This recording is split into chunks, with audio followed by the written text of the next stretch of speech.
Good evening and welcome to the FITT Show. Financial information for today and tomorrow. I'm Bobby Kinzer. And I am Thomas Doty. And we are the FITT Show, and we are pumped up. We're here every week to give you information, to empower you, to help you increase your finances, to lessen the wealth gap, to pass this on to your children and your children's children for generational wealth. So, we had a good time last week. We talked about traditional and Roth individual retirement accounts. Got a lot of comments on that because a lot of people are interested, especially in that Roth. So we covered a lot, man. So this is our 42nd show, though. Can you believe that? Can't. Doesn't seem like that many. That's a lot of shows. And we covered a lot of topics. And you know what? We got a lot more topics to cover, though. So like always, I want to remind you all to please hit the like button, the heart button, and put comments in there or ask us questions or give, comments on your views on what we're talking about. Also, give us some topics to talk about. We open. You can ask us anything in the comment box. We responding to whatever you ask out there. We hope it pertains to the show, but if it doesn't, as long as it pertains to finance, we are all about it, you all. So dope, man. We got a really good show today because we're going to be talking about the Federal Reserve, man. And a lot of people know about the Federal Reserve and the fund rate. They hear about the Federal Reserve rate is increasing. And what they don't realize, the Federal Reserve rate really is, they call it the Fed fund rate, is really the rate that banks and credit unions lend between each other. That's how they generate credit and cash to lend and do all different things in finance. So a lot of people don't really understand how it really affects them personally, because some it does and some it doesn't. That's what we're going to talk about today. So what's happening with the market today, Dope? It's been a crazy week. It's not for the faint of heart.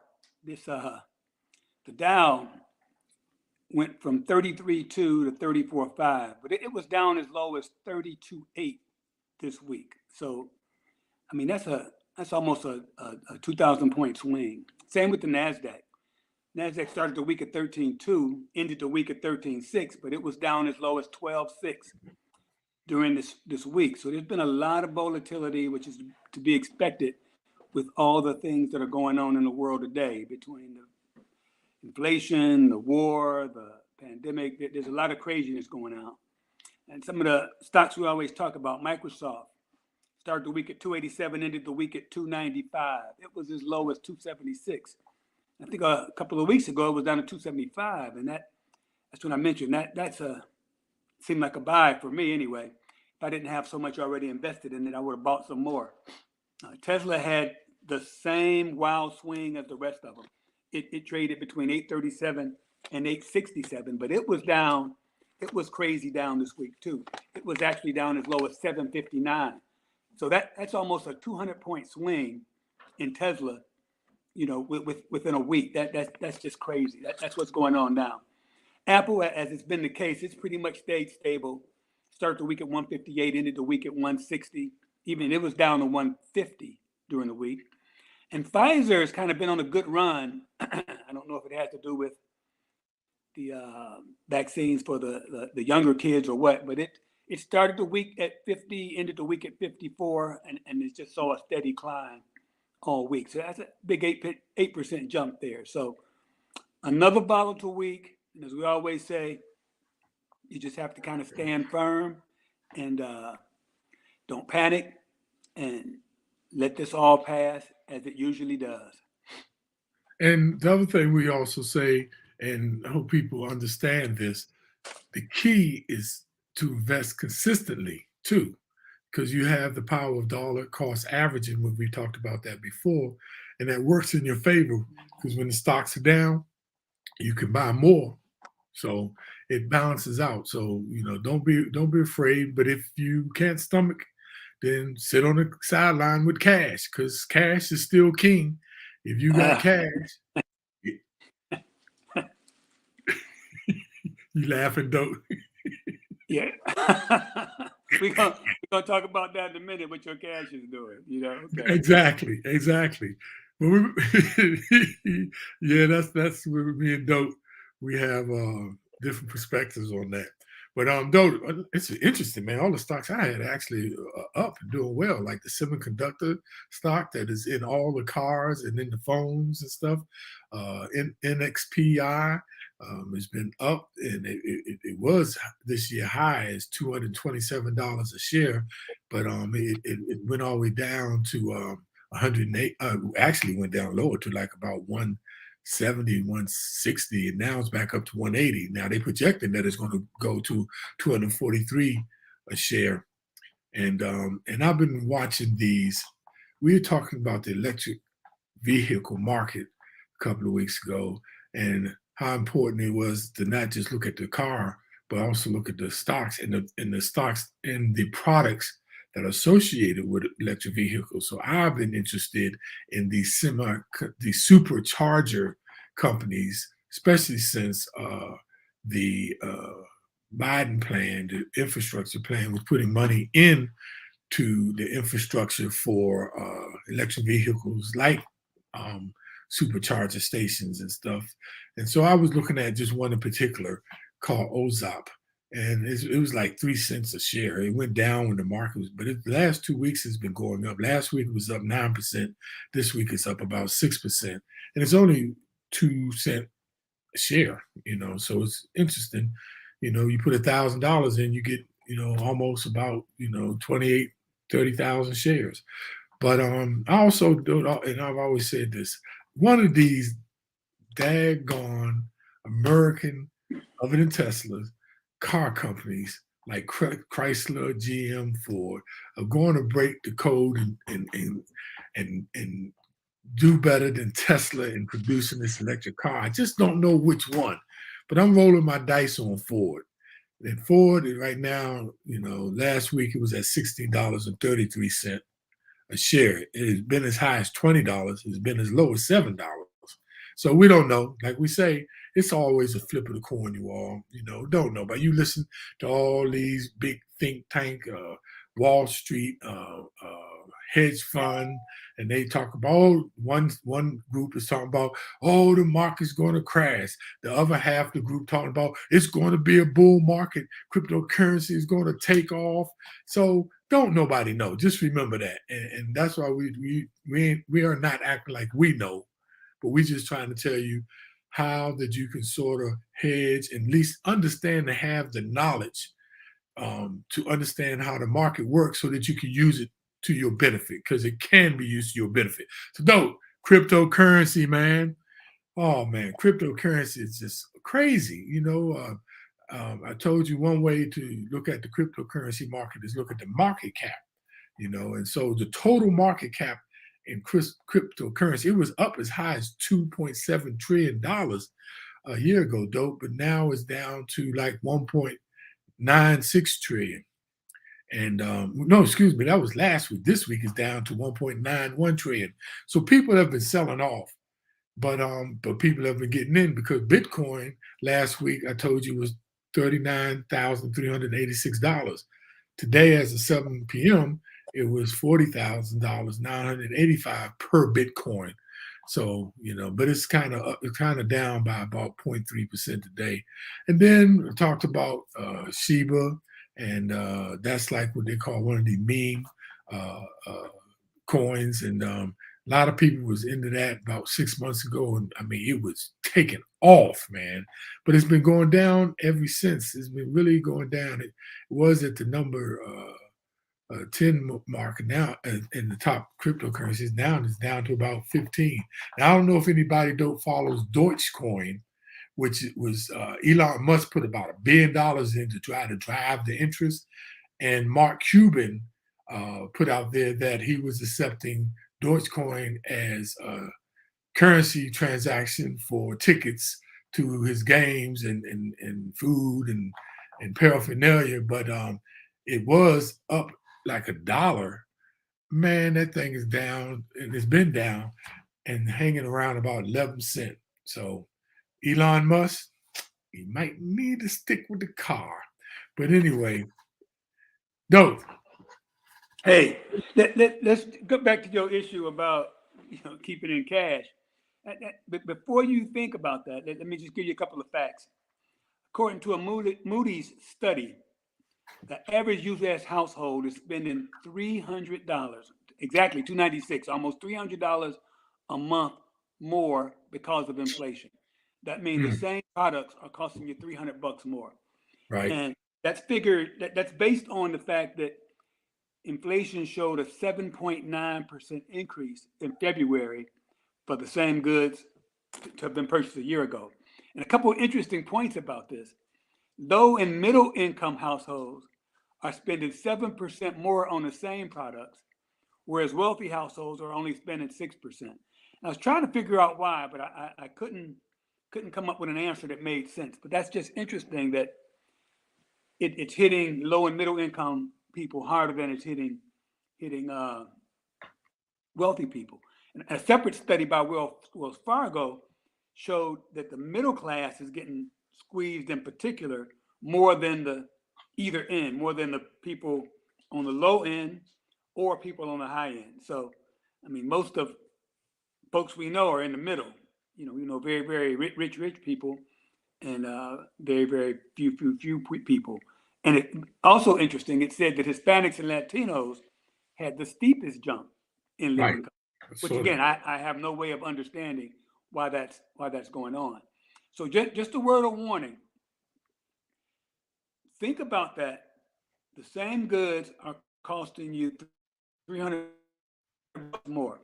So plan ahead when you go shopping. Shop wisely. Don't spend money you don't need to spend. Don't buy things you don't need to spend. Have a meal plan when you go to the grocery store. Use your cashback awards, your cashback apps. Sometimes the store brand is cheaper. Shop strategically and pay with the right card or the card that gives you the most money back. That's the card you want to use. And as we always tell you, watch credit card debt.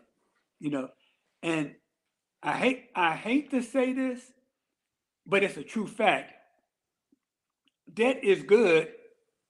Well, I take that back. Debt's never good. Debt's not as bad in times of inflation because you're paying that debt back with dollars that are worthless, if you can follow me. So I'm not recommending anybody to get in debt. We always encourage you to get out of debt, but that's one thing to know. If you owe $10,000, you're paying that back. That has less value, is what I'm trying to say. So just keep that in mind, okay? Now let's get to our subject, Bob. Let's talk about the Fed funds rate. Yeah, but before I do, though, let me ask you a question. Okay. You led me to this. So is there such thing as good debt? Now we talked about this before. Good debt is in my view, it's purely my opinion, is a mortgage loan, a very, very, if you need a car, a low interest car loan. What about a student loan? Student loan, obviously, if you get a degree for something that's going to help you get a job, it's good debt. But if it's not going to help you get a job, it's just a big hunk of debt. That's all it is. So hopefully it's something that will help you get a job that you can make some money or follow your dream if that's the case. But credit card debt, and that's not a winner. That's just paying more for the product than it's worth. That's really what that's doing. And my son, he always gives me some interesting facts. And another thing to watch out for is if you have debt and you use your credit card, make sure you pay your credit card off as soon as you spend money, just to keep that interest rate from piling on, if you have the money to pay it off. So credit card debt is terrible, but good debt, to me, those are only two things. Now, you can get some risky people who will say, oh, I can borrow money at a lower interest rate. And I think I'm smart. And that's what I did. I took a mortgage. I didn't need to take a mortgage, but I borrowed like $150,000 on my house because the mortgage rate was 2.875. And I always believe I can do better in the market than 2.875. So to me, that's good debt. But if I don't make it, it's not going to change my life in any way, shape, or form. So that works for me. It may not work for everybody. Some people like the idea of having their house paid for. That really does nothing for me. It just means you have a lot of money tied in a house that you can't use. And by that same token, obviously I could have borrowed a lot more for my house had I chosen to, but I chose not to. I said, okay, I'll take 150 and I'll know I can do better than 2.875. So to answer your question, I don't think there's any such thing as good debt, but if I had to pick a side, there's no such thing as good debt. Well, I don't know if you saw that post, but one of our favorite viewers, Garnett, said, "You guys helped me pay off all my credit cards." All right, all right. You've been listening. Garnett been Way to listening. go, Garnett. Garnett been listening like a mug, man. That's a win. That's a Yeah. man. That credit card debt. I mean, because like they say, man, it's not your money. It's crippling too, because you're paying, you buy something for $1. By the time you pay for it 2-3 years, you've paid $3 for that thing.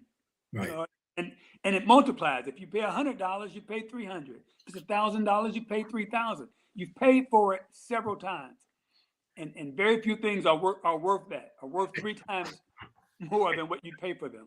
Hey, don't want to give our shout out to Modestine Johnson, who's always checking us out and sharing the information. I've been noticing Modestine been sharing our information out there. And one of the greatest alpha men created, Mr. Charles Clutch McCargo. Clutch. And my wonderful sister Nolia Milton is out there. My sister, my older sister. Ha ha. No, I'm not, she ain't that much older than me. But enough. Hey, Dope, before we get into the subject, right? I got to address this, right? Because this is good information. So, Dope, when I say, man, it might be good to hold on to some cash. And this is what I mean by that, Dope. Because we all about savings accounts is not going to build you wealth because it's less than 1%. So, but it's this theory though, Dope, that I'm going to run by you is if you do have both, have some invested and sitting on some cash, one of the advantages of having and holding some cash is when some things come around that opportunities arise for you to get involved, you would have that cash there. So it is some benefits in holding some cash.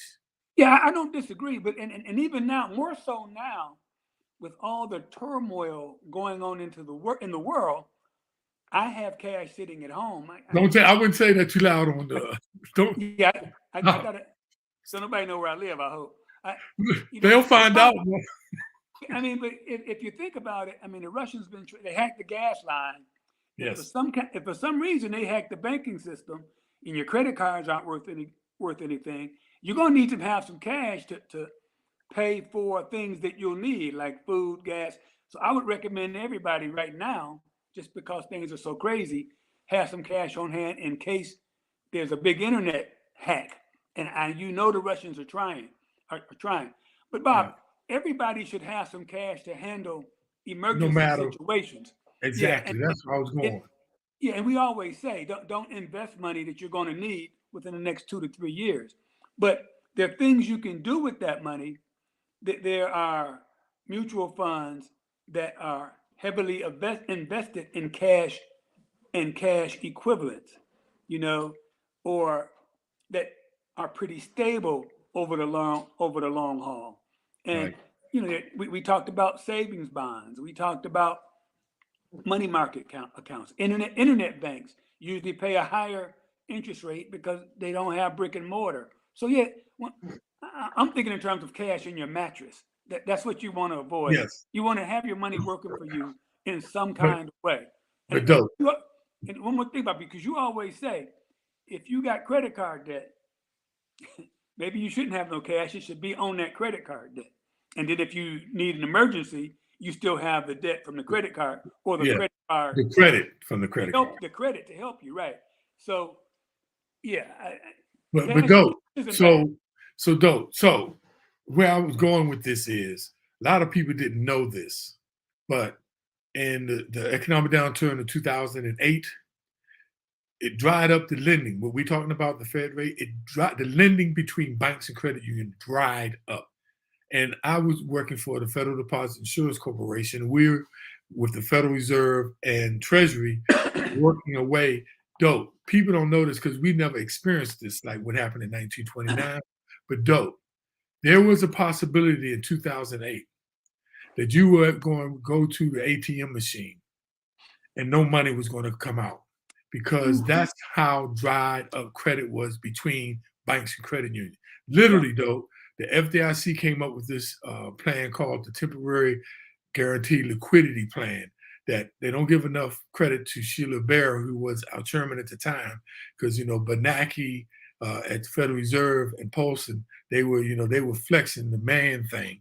But she came up, and I'm telling you, though, so that's even more the reason. I don't care if it's about this war right now, the pandemic. You should always have some cash on hand, you all, because everything is now with smart, grids. Everything is driven by smart grids, and your money in the bank has nothing but a byte and a digit anyway.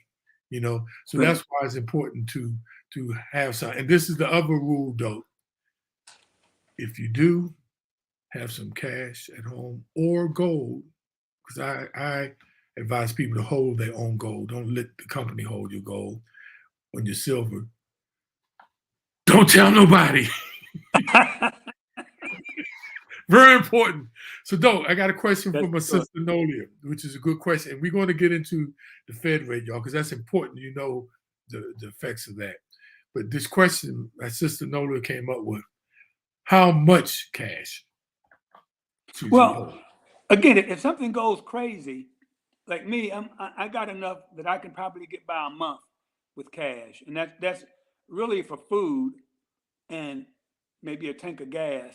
That's what I'm looking at, because it's far-fetched to think something's going to happen to our internet infrastructure.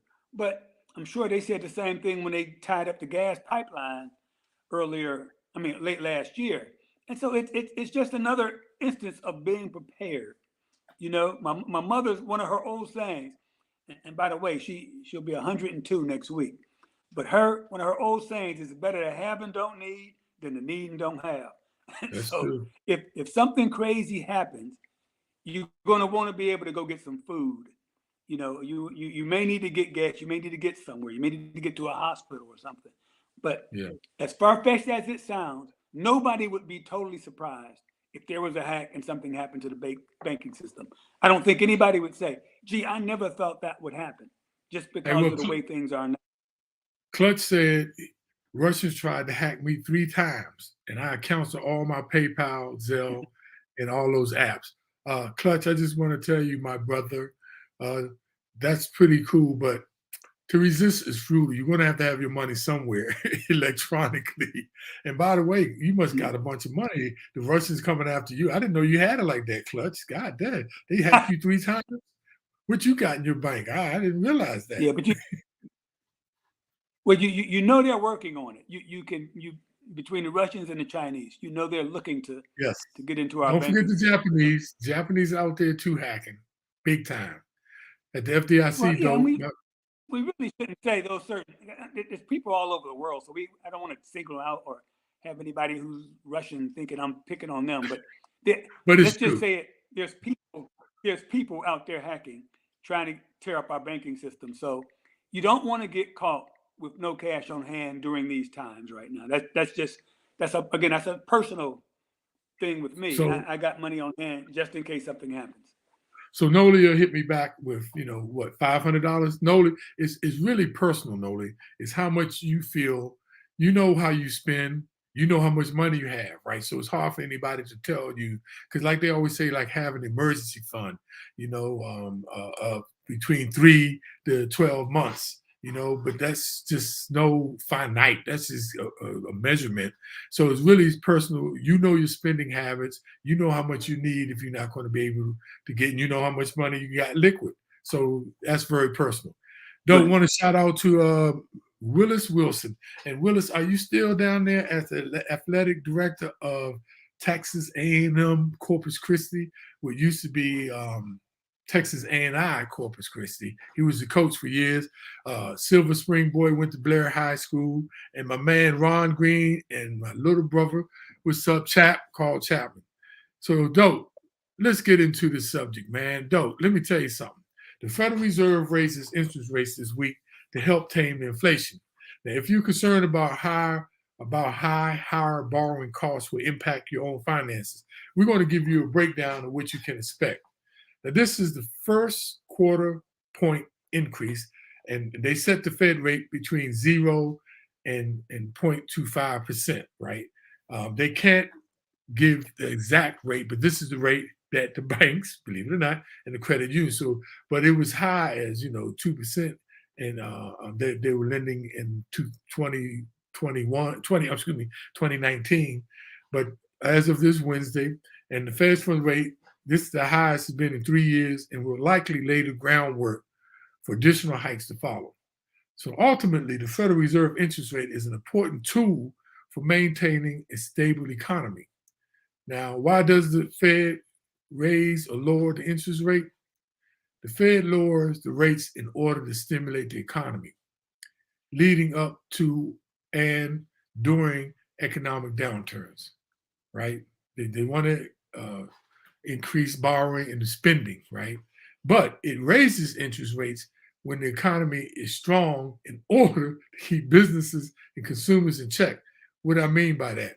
When people got a lot of credit, a lot of at their disposal, they start spending, and the more you spend, that drives the prices, right? And that's how sometimes the prices get out of control, like they are now. And so what they do, they lower the interest rates and try to, like they say, keep the businesses and people in check. And because what people tend to do, you got higher rates, you're going to start holding your money and not spending as much. Now, credit cards, savings accounts are the most sensitive to these Fed rate changes, followed by personal auto loans, and finally mortgages. But there are other factors that affect these products. However, the most important factor, though, is really credit worthiness. So let's talk about credit cards, though. How does the Fed fund rate affect credit rates? Yeah, and the thing you got to remember with this, as Bob just said, this is just probably the first of several rate increases to come. So this isn't probably, obviously, I don't know for sure, but it's probably not a one-time thing. There's probably No, they said. No, they said several rate increases, right? Yeah. And so, credit card interest rates on average are about 16.3% now. They've been as high as 17.85. So you can expect, especially if you have a variable account, you should expect to see a small increase. Now, a single quarter point move or increase is not going to, probably won't see it in your credit card rate. But as they start to add on to these, you can start to worry about, especially if it's variable, those rates going up and new debt issued increases in that APR. And if you're carrying credit card debt, if you can get a zero interest balance transfer, it might be the time to do that and move your money into that account and then work on paying that off. So right now you shouldn't see much change in your credit card because it's only a quarter point raise. But as they continue to raise interest rates, it could start being noticeable to you. Now, auto loans aren't directly tied to the Fed rate. Some people don't realize that. However, it can be influenced by, particularly because of the short term, like 3 to 5 year terms. So it could be affected. But for those planning on purchasing a new car in the next few months, the Fed interest rate change likely will not have any material effect on what the rate you get. May not. Now, a quarter percentage point difference on a $25,000 loan is like about $3 a month, according to the Bank Rates Monitor. So do the math. If it's $50,000, that's about a $6 increase. So nobody's going to have to downsize from their SUV to a compact because of interest rates going up. But they can influence, and especially look out for those variable rates. But what's happening with the auto market is it's not the interest rates, it's the price of the cars that are going up that you have to worry about. Right. Okay. And let's talk about mortgages for a minute. And mortgages in general are not affected much by short-term rate increases. They're looking more at long-term trends in inflation and what's going on. But interest rates on mortgages have been rising steadily. I mean, it's up a full percentage point from November. It's averaging now about 4.1%. And again, that's 1% higher than it was in November. And so if you got an adjustable rate mortgage or a home equity line of credit, they're pegged to the prime rate. So you can expect that to increase. But some home equity loans are fixed, are fixed rates. And if you haven't tapped into that and you feel you might need to in the foreseeable future, that's something you may want to get locked in now. So you'll have those funds if you need them, are going to need them down the road.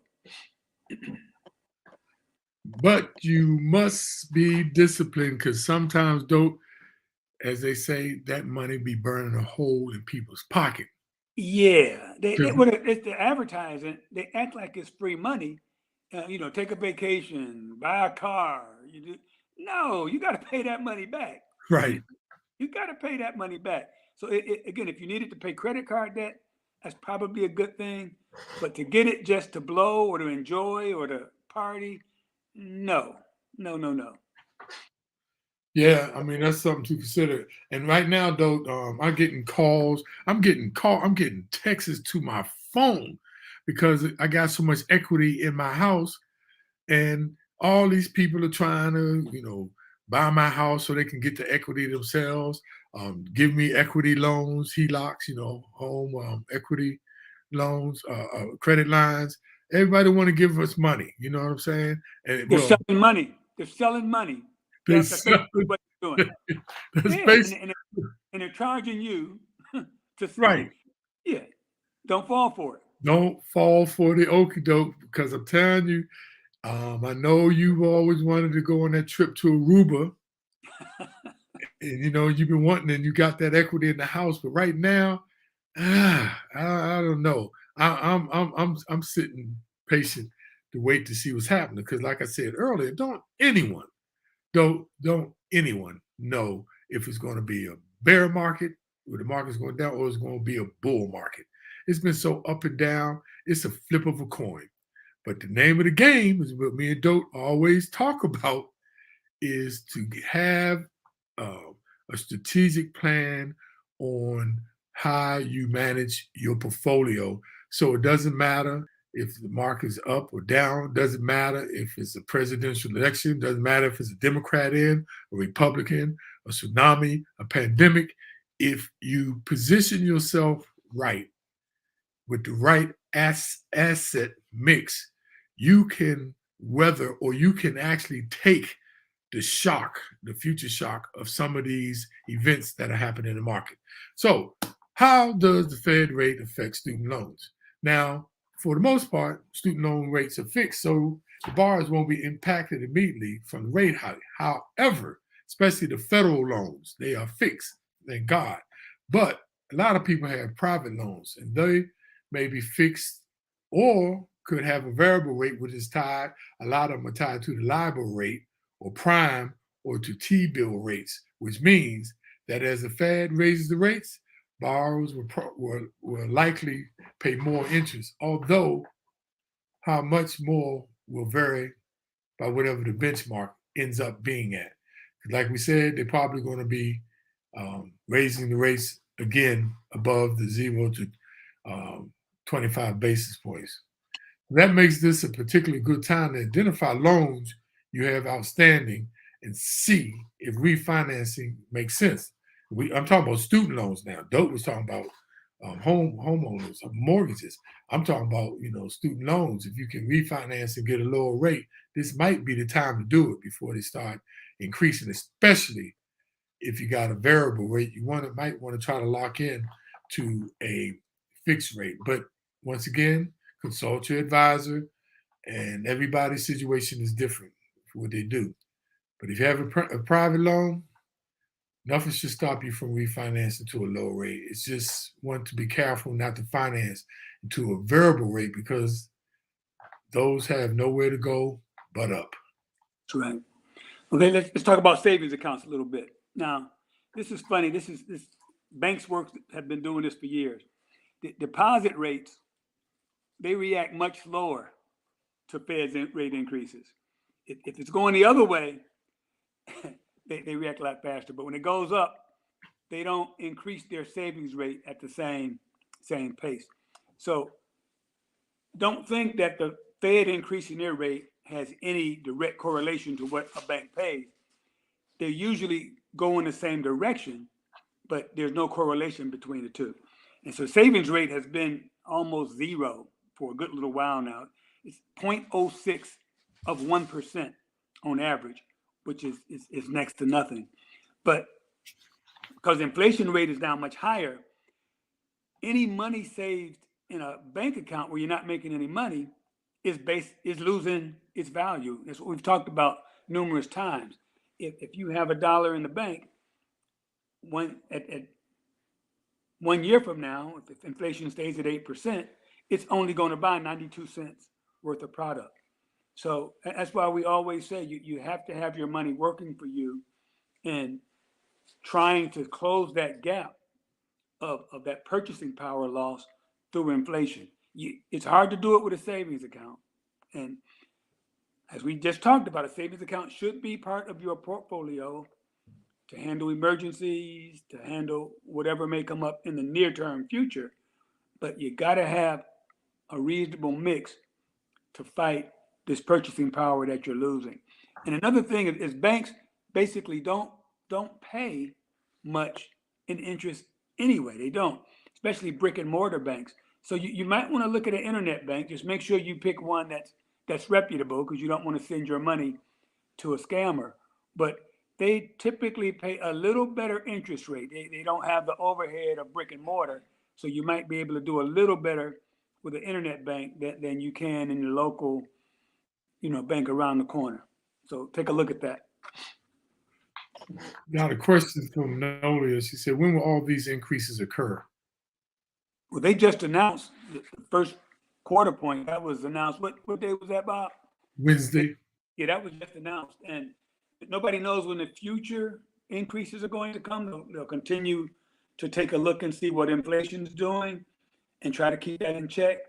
But they've been talking about this for a while, and I think they've hesitated to do it because of all the other things that are going on. But now they feel now is the time, because inflation right now is running rampant. So they first one's already in place, and there's more to come.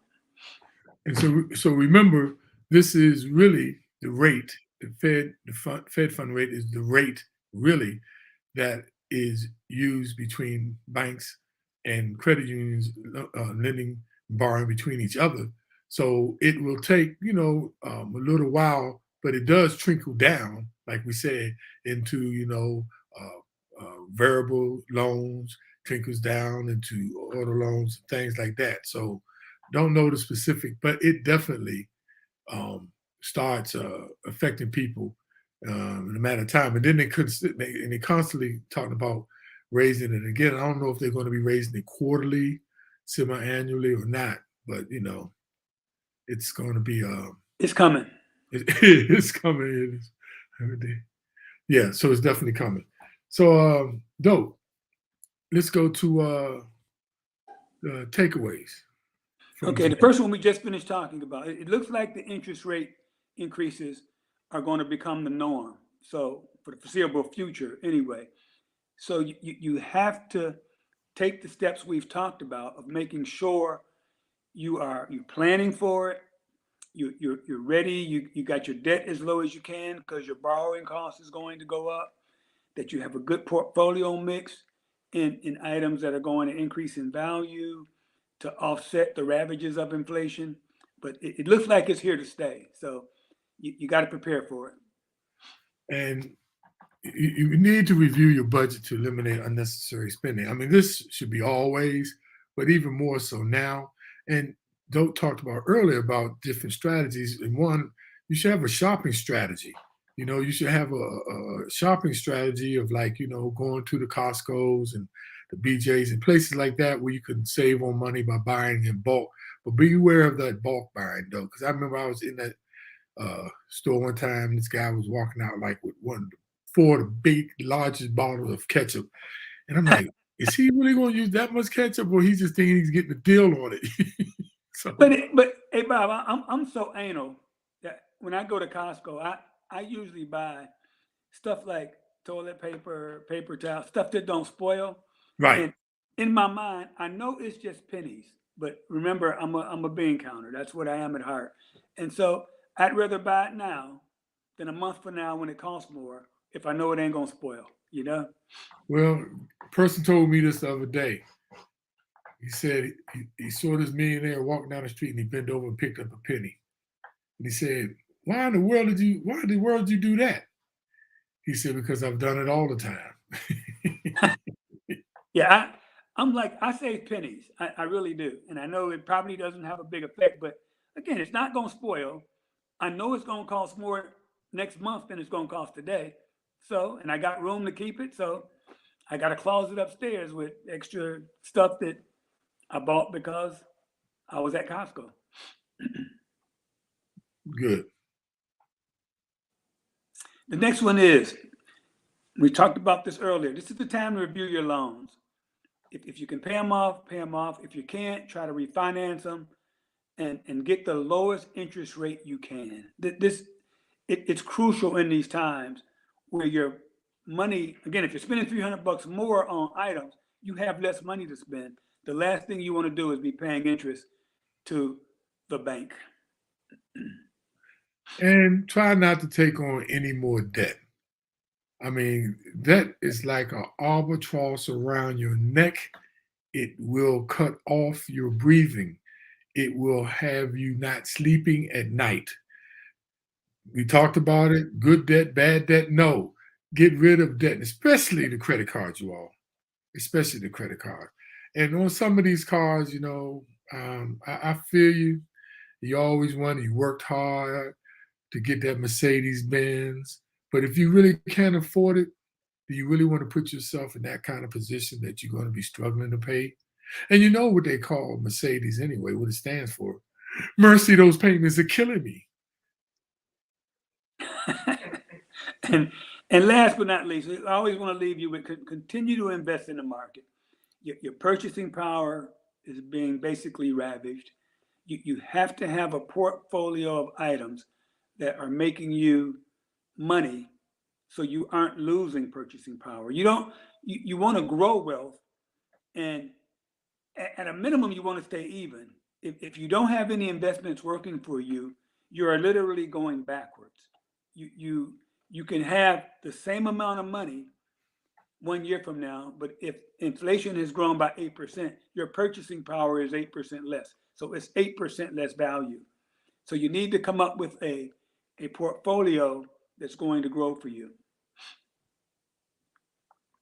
So, with that advice, we got a couple of people. This is dope. What could I say? My mom said it too. It's better to have and not need than to need it and not have it. Good. All right. Sure. Great. That's a good one. So with that, you all, if there's any more questions out there, you want to shout out to man, dope. We got Gary May. Now you probably won't remember Gary. Gary came to the Penn State Fellas things. That's Fly's Harvey's boy down in Atlanta. Yeah, I remember him. Yeah. Who Hey, became Gary. our boy. What's up, Gary May? Hope you're still on.